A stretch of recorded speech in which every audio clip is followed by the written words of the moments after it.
Welcome back नाजरीन। Break पे जाने से पहले हम बात कर रहे थे कि अगर सदर ट्रंप ये चाहते हैं कि वो मशरूत करें अब्राहम अकॉर्ड को ईरानी डील के साथ, तो कोई दो चार ममालिक जो हैं उन पर प्रेशराइज करके वो उसको साइन कराने की कोशिश करेंगे। अब्दुल्ला गुल साहब, ये जो एक्चुअली जो इंटेलिजेंस एजेंसीज होती हैं, थिंक टैंक्स होते हैं, इनका काम होता है कि वो प्रेसिडेंट को उन चीज़ों से आगाह करें या पॉलिसी बनाने में मददगार साबित हों। पहले भी हम ये देखते रहे हैं कि वो उन्होंने जिस किस्म की फीडिंग की है उसका नुकसान अब यूएस ने उठाया है। अब ये जो कोशिश की जाएगी, क्या आपको लगता है कि कोई कोई मुस्लिम ममालिक जो हैं वो प्रेशर के अंदर अंदर आ सकते हैं? और ये जो बात ब्रिगेडियर साहब ने कही कि अगर ये ज़्यादा स्ट्रेस देने की कोशिश की तो वो नो डील की तरफ चला जाएगा मामला, फिर क्या करेगा अमेरिका? देखिए, मैं ब्रिगेड साहब की बात से एग्री करूंगा और असल मसला ये है कि यहाँ दो तीन चीजें हैं जो जल्दी जल्दी क्विकली मैं आपको बता दूं। पहली बात यह है कि ईरान इस टाइम पे अपर हैंड के ऊपर, पोजीशन के ऊपर है और अमेरिका फिलहाल पूरी दुनिया के अंदर उसकी जो असलियत है वो लोगों के सामने खुल के आ गई है, डिप्लोमेटिक आइसोलेशन का शिकार है। उसने तमाम जंगें जो थी वो अपने इत्तेहादियों के बल और उनके पैसे पे लड़ी थी। आज ये चीजें सारी खुद करनी पड़ रही हैं। अमजद साहब ने जो दो बातें कही बड़ी इंपॉर्टेंट थी। उनका जो दो तुर्रा इम्तियाज था, वो एक था उनका नेवी और जो स्ट्राइक कैरियर ग्रुप जाते थे, दुनिया कांपने शुरू हो जाती थी। और उसके बाद जो है वो याद होगा, मार्को रूबियो ने कहा था कि हम हैरान, सॉरी विटकॉफ ने कहा था कि वो डोनाल्ड ट्रंप हैरान है कि वो एयरक्राफ्ट कैरियर हमारा वहां खड़ा हुआ है और ईरान जो है वो उसको वो हमारा बात धमकी नहीं कबूल नहीं कर रहा। तो वो हमारे सामने बाउ डाउन क्यों नहीं कर रहा, ये वो लफ्ज इस्तेमाल हुए थे। दूसरा जो है उनका टेक्नोलॉजी थी जो कि एयरफोर्स की थी, वो तो कॉम्प्रोमाइज हो गई। भाई पूरी दुनिया में भारत की थू थू हो गई थी, वो घूंघट निकाले फिर रहा था मोदी कि वो कहीं जाने के काबिल नहीं रह गया था। 8-0 का इशारा होता था तो नरेंद्र मोदी, यहाँ 42 जहाज गिर गए हजूर। हाँ जी। 42 जहाज कोई जी। मामूली बात है? अच्छा, उसके बाद जो ये दोनों टेक्नोलॉजी, तो अब वो चॉकलेट क्रीम सोल्जर हैं, पिघल जाएंगे बेचारे इस अभी इस गर्मी के अंदर, वो सत्यानाश हो जाएंगे, तो ग्राउंड ऑपरेशन हो नहीं सकता। अब वो चाहता क्या है? ये चाहता ये है कि ये सारी चीजें कर करा के ऐसा कोई सिलसिला बना ले जिसके अंदर हुर्मुज की बंदिश इतनी लोगों को तकलीफ दे कि यूरोप अपने जहाज भेजे, अच्छा। यूरोप या कोई दूसरा मुल्क इस जंग के अंदर कूद पड़े, ताकि अमेरिका जो है वो कन्नी कतरा के साइड पे हो जाए और कहे कि जनाब मैं तो चल रहा हूं। और ये उसके पास तीन ऑप्शंस हैं। एक ये जो मैंने आपसे गुजारिश की, दूसरा कट एंड रन पॉलिसी जिसके वो मास्टर हैं, ईरान के ऊपर एक लिमिटेड स्ट्राइक करके उसके बाद विक्ट्री डिक्लेयर कर दें और चलते बने, और तीसरा ये है कि चुप करके इस मुआहदे को कबूल करें मजीद जिल्लत और रुसवाई से बचने के लिए। अभी उनके एडवाइजर होते हैं, लेकिन एडवाइजर इंसान को दिए जाते हैं जो इस चीज को समझे। एक आदमी जो कारोबार की शक्ल के अंदर सट्टा खेलने का जिसको शौक हो और सट्टे पे सारी जिंदगी गुजारी हो, जुआ उसने सारा दिन खेला हो, उसको आपने, मतलब अभी अजीब बात है कि आप किस आदमी को right man for the right job, एक ऐसा आदमी आया जो अमेरिका के लिए मेरे ख्याल में सबसे ज्यादा नुकसान दे रहा है। अमेरिका को नुकसान हुआ, अमेरिका को पॉलिटिकल आइसोलेशन हुई, डिप्लोमेटिक आइसोलेशन हुई। अमेरिका का ओवर 1 ट्रिलियन डॉलर जो है वो, सॉरी 100 बिलियन डॉलर इसके अंदर जंग में झोंका गया। 29 बिलियन तो उन्होंने मान लिया है। जो ओवरऑल नुकसान हुआ वो उसकी जगह मजाक उनके बने, मीम उनके बने करना। कोई सोच सकता था कि मेरे जैसा एक छोटे मुल्क का एक इंतहाई छोटा सा शख्स आज अमेरिका के सदर के मुतल्लिक ऐसे गुफ्तगू कर रहा है जैसे मैं मतलब राजा बाजार के किसी दुकानदार के मुतल्लिक गुफ्तगू कर रहा हूँ। फॉर गॉड सेक, ये क्या कर रहा है डोनाल्ड ट्रंप? अमेरिका एक बड़ा मुल्क है, उसकी इज्जत रहने दें, उसकी इज्जत खराब ना करें। और अरब दुनिया, जहां आपने जिक्र किया नौशाद साहब, अरब दुनिया ने तो पहले इनके होते हुए अपने राहें जुदा कर ली। सऊदी अरब में पाकिस्तान का दिफाई बेस बन गया और सऊदी अरब ने आज वो वीडियो भी जारी कर दी है जो पाकिस्तानी दिफाई बेस वहां बना हुआ है। दूसरा जो इंपॉर्टेंट है, वो कतर और सऊदी अरब ने दौरान जंग अमेरिकन डिफेंस सिस्टम के ऊपर अदम एतमाद करते हुए यूक्रेन के साथ दिफाई मुआहदा कर लिया। आप मुझे बताएं कि अमेरिका की क्या रह गई है? बीच बाजार उनकी हंडिया चौराहे में फूटी है। उनको अभी जो नहीं कर सकते वो अगर क्या करेंगे, अच्छा ईरान के ऊपर हमला करेंगे, ईरान तो नहीं मानता, फिर क्या कर लोगे जाके, और फिर जो अरब ममालिक जो गल्फ में बैठे हुए हैं, जो ईरान फिर उनका हाल करेगा। जो अभी अमेरिकन रिपोर्ट आई है वो पढ़ें, वो कहते हैं कि 70% मिसाइल उनके पास मौजूद हैं, only 30% were use in 40 days. 40 दिन की जंग में सिर्फ जो है वो 30% इस्तेमाल हुए हैं। तो ये कितने महीने और चलने वाली है? और फिर इस बात को डोनाल्ड ट्रंप भूल गए हैं, इंपीचमेंट उनके सर पे खड़ी हुई है, उनको इंपीच कर दिया जाएगा। वो पहले भी बड़ी नैरो मार्जिन से उनके पावर्स कर्टेल हो रही थी, महदूद की जा रही थी। डोनाल्ड ट्रंप का तो मुस्तकबिल है कोई नहीं, नेतन्याहू का तो मुस्तकबिल है कोई नहीं, क्यों बेचारे जो है वो जेडी वेंस के मुस्तकबिल पे लात मारने चले हैं? ठीक है, ये तो जेडी वैंस को सोचना चाहिए। मैं अमजद साहब आपके पास आता हूँ। मैं सिर्फ यही जो पॉइंट है, मैं ब्रिगेडियर साहब से ये बात, ब्रिगेडियर साहब आप कहते हैं कि फर्ज कीजिए कि ये जो सिचुएशन, चूंकि अब्दुल्ला गुल साहब भी यही कह रहे हैं, नो डील का सिनारियो डेवलप हो जाता है और इस बात को लेके मामलात खराब हो जाते हैं, मुस्लिम ममालिक का रोल क्या होगा? कुछ तब्दीलियां पहले की निस्बत बहुत आ चुकी हैं, ये इसमें तो कोई दो राय नहीं हो सकती। सऊदी अरब जो है वो भी अदम एतमाद का इजहार कर चुका है यूएस के ऊपर, जो वेस्टर्न वो है उससे भी खाइफ है, माँ सिवाय यूएई के और एक आध ममालिक और मुल्क और मुस्लिम मुल्क के, बाकी सारे लोग जो है वो अब जो है वो साथ देते नजर नहीं आते उस तरह से, या डरे हुए नहीं है उस तरह से। क्या सिनारियो डेवलप हो सकता है इन केस के ईरान नो डील की बात कर देता, तो अरब ममालिक का क्या सिनारियो होगा? देखें, एक तो बात बड़ी आसान सी मैं देखें, अगर ये अमेरिका कंडीशन लगाता है तो किसी को कुछ करने की जरूरत नहीं। ईरान से आई डोंट एग्री। क्या ईरान इस डील को साइन करेगा जिसमें वो सबको मजबूर कर देगा आओ अब्राहम अकॉर्ड साइन करो? वो तो लबनान को छोड़ने को तैयार नहीं है, वो तो लबनान के लिए उसने अभी तक फिर उसके अंदर वन लाइनर लिखा हुआ है। तो ईरान विल नेवर एक्सेप्टेड। तो कहेगा जी नहीं, मुझे खत्म कर दें, ठीक है, we will face it but we will not accept it, we will not sign this.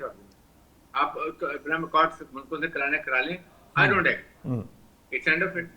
तो बात ये है कि इसको सोचने की बात है कि ये एक नया शोशा कहाँ से निकला है एंड इज इट डूएबल। बात वो करें डूएबल हो। आपके सामने काजाकिस्तान है, मोरक्को है, बहरीन है, यूएई है, सूडान है, इन मुल्कों ने ठीक है वो आगे प्रेशर में एक्सेप्ट कर लिया, बट बाकी ममालिक इस स्टेज पे जो पैलेस्टीन का हाल किया है इजराइल ने, ईरान का जो हाल किया है, क्या इसके बाद ये कर सकते हैं? इसका मतलब है कि आप खुद अपने डेथ वारंट साइन कर रहे हैं कि आएंगे इजराइल को ग्रेटर इजराइल बना लेते, हम अब आप फिर चुप करके बैठे।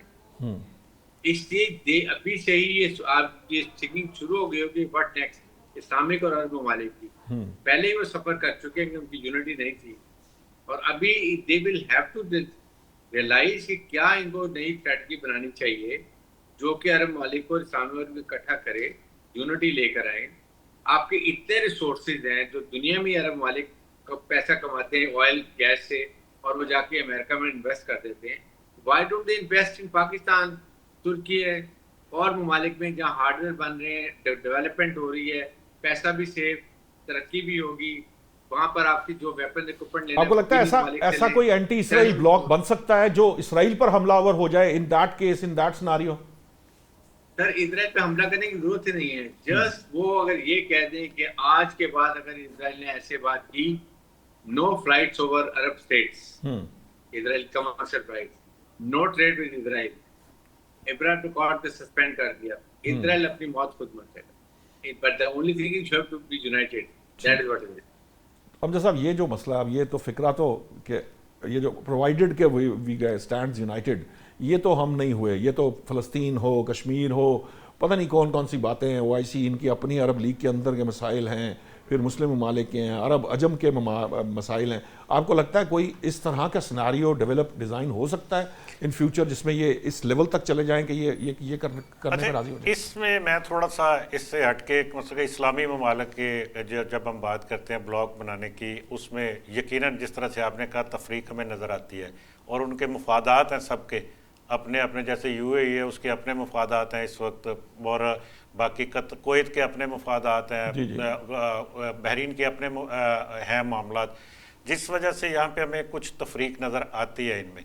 लेकिन अगर आप इसको थोड़ा सा और फैला के देखते हैं, जैसे अभी आप यूरोप की बात कर रहे थे, आप वो तो इस्लामी मुल्क नहीं है, लेकिन वो इस वक्त अमेरिका से दूर हट रहे हैं और हटे हैं। ये जंग से पहले अमेरिका ने सबसे पहला काम यही किया था कि वेनेजुएला के बाद, लेकिन वो इसराइल के खिलाफ जाने की जरूरत नहीं करेंगे। नहीं, इसराइल के खिलाफ जाने की जरूरत करने की जरूरत ही नहीं है उनको। जैसे अभी ब्रिगेडियर साहब बात कर रहे थे ना, क्यों वो इसराइल के खिलाफ जाएं, इसराइल के खिलाफ नहीं, लेकिन अमेरिका को तो रोक सकते हैं ना। उन्होंने रोका।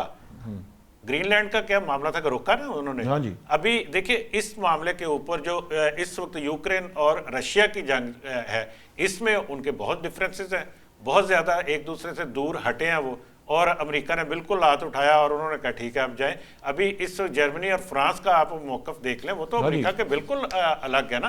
तो वो इस्राएली वजीर पे पाबंदी लगा ली जो फ्लोटेला का, जिसने वो गैर इंसानी सलूक किया, उन्होंने कहा बिल्कुल वो मिनिस्टर के ऊपर उन्होंने ट्रैवल पाबंदियां लगा दी ना। उन्होंने कहा जी कि आप नहीं सफर कर सकते इन इलाकों में। तो मैं बात सिर्फ ये करना चाह रहा था, ये सिर्फ इस्लामी मुल्कों की बात नहीं है, ये बाकी दुनिया भी अब अमरीकी पॉलिसियों से आप ये कह सकते हैं बेजार है। और दूसरी तरफ आप ये देखिए कि जो चाइना का उसका जिक्र हमें करना चाहिए साथ साथ, कि वो किस तरह से अभी जब वेनेजुएला में जब वहाँ पे वो अटैक करके कब्जा किया अमेरिका ने, उससे पहले तकरीबन $1 ट्रिलियन की सरमायाकारी वहाँ पे चाइना उस रीजन में कर चुका है अब तक, और वो कर भी रहा है, वो सारे को सरमायाकारी कर रहा है वहाँ प्रोजेक्ट। ग्रीनलैंड वाला मामला भी एक्चुअली यही है, यानी वहाँ भी इन्वेस्टमेंट एक्चुअली चीन की ही है। यही मामला पूरे ईरान में भी चीन की इन्वेस्टमेंट है, यूरोप में भी और अमेरिका में भी और इसमें ईरान में भी यही मामला है कि जी कि वो उसकी सरमायाकारी हो रही है। अब मामला ये है कि जब यहाँ पे हम पहले इस पे अगर हम अरब मुल्कों के ऊपर आते हैं, अरब में सऊदी अरब ने देख लिया, कतर ने देख लिया, उनकी सब मौजूदगी में वो वहाँ पे अटैक होता है और कुछ नहीं किया अमेरिका ने उनके लिए। अब वो अपना जो एक अलग से डिफेंस सिस्टम अपना कोई इंतज़ाम अपने दिफा का मैं उस टेक्नोलॉजी की बात नहीं कर रहा, मैं बात कर रहा हूँ कि जो अपना को अरेंजमेंट इस तरह का करें अलग से कि अपना एक दूसरे का मिलकर दिफा कर सकें। इसी तरह से यूरोप वाले कर रहे हैं। अब इन सारे मामलात में हमें जो नज़र आता है जो आने वाले दिनों में, उसमें अमेरिका अकेला होता जा रहा है, वो माइनस होता जा रहा है, और ये टाइम लगेगा इसमें। ये एक दिन में 10 दिन में ये महीने 2 महीनों की बात नहीं है, लेकिन ग्रेजुअली आप देखिए कि इस वक्त हमें वाजे जब आप ये बात करते हैं तो इसका मतलब ये है कि हमें नज़र आता है वहाँ पे इस वक्त भी पूरी तफरीक नजर आती है गल्फ में। जी जी, हमें अलग अलग नजर आते हैं कि ये 4 मुल्क उधर है, ये 2 मुल्क 3 मुल्क, लेकिन वो खैर वो यूएई और वो जो ममालिक है वो उस हद तक मैटर नहीं करते जितना सऊदी अरब, कतर और तुर्किया और ईरान और पाकिस्तान। ये जो एक ब्लॉक है, ये बड़ा अग्रेसिव और सिक्योरिटी पर्सपेक्टिव में जो फ्रेमवर्क डेवलप हो रहा है उस पर्सपेक्टिव में बड़े स्ट्रॉन्ग, बहुत ज्यादा और बड़े मुल्क जो हैं वो जैसे सऊदी अरब है, तुर्किया है, फर्ज करें हम ये मिस्र की बात करते हैं, वो तो हमें नजर आता है कि अलग से होते हुए। इसी तरह से आप चले जाएं, कनाडा हमसाया, बहुत बड़े अरसे से उनके बड़े क्लोज रिलेशंस हैं, लेकिन पिछले दिनों हमने देखा कि किस तरह से उनकी आपस में ये टैरिफ के मामले पे जाके क्लैशेस हो गए और वो एक दूसरे के खिलाफ किस तरह से पाबंदियों के ऊपर चले गए। तो ये चीजें हैं, ट्रंप ने ये बड़ा काम किया है कि अमेरिका को अलग करने में, अमेरिका को तनहा करने में, पॉलिटिकल भी है, वो इसके ऊपर काम कर रहा है। टाइम बड़ा थोड़ा, मैं एक्चुअली मेरा एक टॉपिक जो है वो पीछे रह गया। मैं ब्रिगेडियर साहब आपके पास और अब्दुल्ला गुल साहब एक 2 मिनट की बात हम करेंगे। हम इस सिक्योरिटी फ्रेमवर्क की बात करते हैं, हम यहाँ दहशतगर्दी के खिलाफ नबर्द आजमाए हैं, लेकिन उसके बावजूद फितनाल खवारिज और फितनाल हिंदुस्तान जो है वो मुसलसल हम पर अटैक किए चले जा रहे हैं। ब्रिगेडियर साहब आप क्या समझते हैं कि ये जो इंटरनल मामलात हैं इसको डील करने के लिए हमें मजीद क्या करने की ज़रूरत है? क्योंकि बाहर तौर जब तक हम अपना इंटरनल मामला सिक्योर नहीं कर पाएंगे, इन्वेस्टमेंट एक्चुअली नहीं आ पाएगी, सरमायाकारी नहीं, चाहे कोई कितना ही दोस्त क्यों ना हो। लेकिन जब यहाँ पे उस तरह के हालात नहीं होंगे, हमने पता है कि चीन के अंदर भी अब ये बात की गई है, उनकी सिक्योरिटी की बात की गई है, प्राइम मिनिस्टर ने दिया। जी आप देखिए, आपके सामने है कि अभी आपका इतना सॉफ्ट इमेज पाकिस्तान का गया है। पाकिस्तान में जो वाइस प्रेसिडेंट आए अमेरिका के, ईरानी लीडरशिप आई, दुनिया के जर्नलिस्ट आए, इतना सॉफ्ट इमेज गया, ये इंडिया को बड़ी तकलीफ है।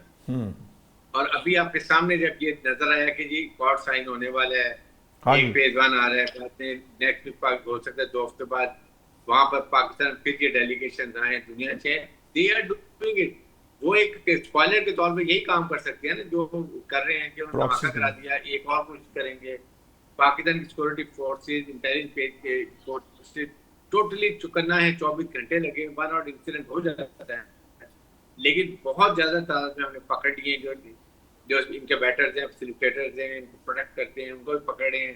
ये सिक्योरिटी अब इन्होंने आसान तरीका क्या किया, सॉफ्ट टारगेट, इज्तिमा, छोटे अवामी इज्तिमा, छोटे शादी घरों पे चले जाएंगे, आइसोलेटेड जगह पे चले, यहाँ जा रहे हैं। बाकी ये और कहीं अब सिक्योरिटी फोर्स के अवॉइड करते हैं।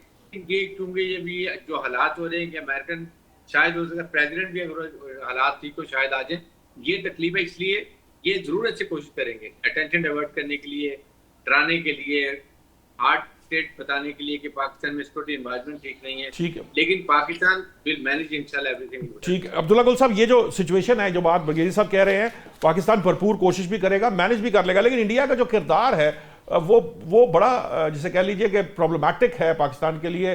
अफगानिस्तान के अंदर हम कितना जोर लगा सकते हैं, क्योंकि पहले जब अफगानिस्तान स्ट्राइक्स हुई थी उसके बाद काफी कमी आ गई थी, तो आपको लगता है कि हमें वहीं पर ही इसका खुरा ढूंढना पड़ेगा?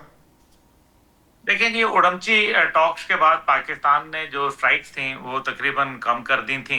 मेरा ख्याल है उनको जारी रखना चाहिए ताकि वहाँ जरा दुरुस्त रहें, क्योंकि अगर जब उनके अपने घर में प्रॉब्लम आएगी तो हमारे घर को भूलेंगे। दूसरी बात यह है कि इंडिया का तो तरीकाकार है कि वो अपनी जंग पाकिस्तान के अंदर लड़ रहे हैं दहशतगर्दों के जरिए।